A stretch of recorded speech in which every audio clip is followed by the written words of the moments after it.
अमीर ननद की गरीब भाभी।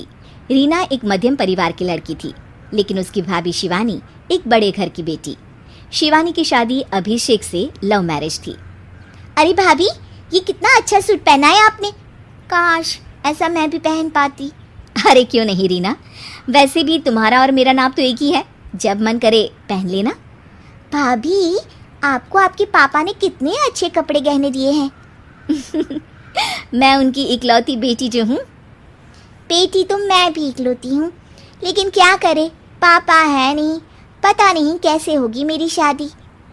तभी वहाँ शिवानी की सास आ जाती है।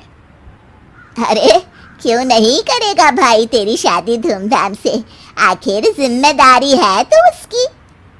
और वो दिन भी आ जाता है जब रीना की शादी तय हो जाती है। अभिषेक, क्या हुआ?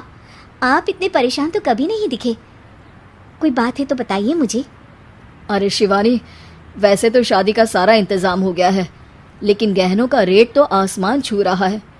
कैसे क्या करूं, कुछ समझ में ही नहीं आ रहा। थोड़ी देर में शिवानी अपने पूरे गहने अभिषेक के सामने रख देती है। ये लीजिए, गहनों का इंतजाम भी हो गया। अरे नहीं नहीं शिवानी, मैं ये गहने किसी हालत में भी नहीं ले सकता। ये तुम्हारे पिता ने तुम्हें दिया था, और तुम हो कि। तभी वहां सास आ जाती है। अरे तो क्या हुआ, इसकी तो हो गई ना शादी, अब किसे दिखाने हैं इसने गहने।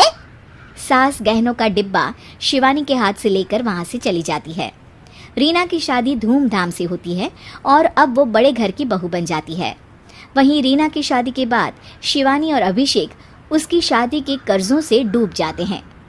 मैं सोच रही हूँ नौकरी करनी शुरू कर दूँ, वैसे भी पढ़ी लिखी हूँ, आपकी थोड़ी मदद भी हो जाएगी। वैसे शिवानी, कुछ दिन कर लो तो अच्छा ही होगा, क्योंकि ज़रूरत भी है। अब शिवानी भी नौकरी करने लगती है और घर खर्चे में अभिषेक का हाथ बटाती है। एक दिन शिवानी, रीना का फोन आया था, कह रही थी कि आने वाले त्योहार में उसके ससुराल जाना है। ठीक है माँ।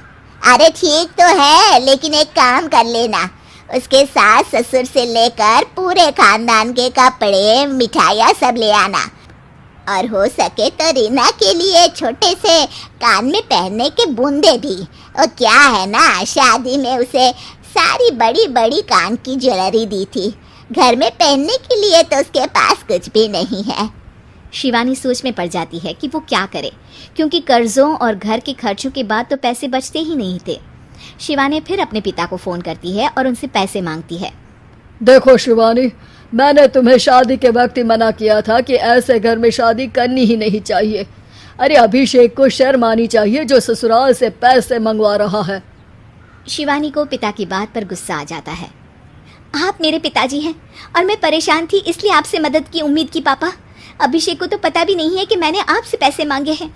शिवानी सोचती है कि वो अभिषेक से बात करे, लेकिन फिर उसे लगता है कि वो टेंशन ले लेगा। तभी शिवानी की नज़र हाथ के कंगन पर पड़ती है। सीधे बाजार जाती है और उसे बेचकर ननद के घर ले जाने का सारा सामान लेकर आती है और सास के सामने रख देती है।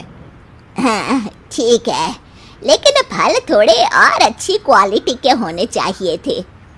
शिवानी कुछ नहीं कहती, वहाँ से चली जाती है। एक दिन शिवानी, रीना का फोन आया था, बहुत रो रही थी। क्यों माँ, क्या हुआ? सब ठीक तो है ना उसके ससुराल में? अरे तूने तो उसकी नाक ही कटवा दी। अब मैंने क्या कर दिया माँ? कह रही थी कि बड़े घर की बहू है भाभी, जो कपड़े दिए वो ब्रांडेड भी नहीं थे। तू तो जानती है ना उन लोगों का पहनावा कितना अच्छा है। तू तो मेरी बेटी का भला कभी सोचती नहीं।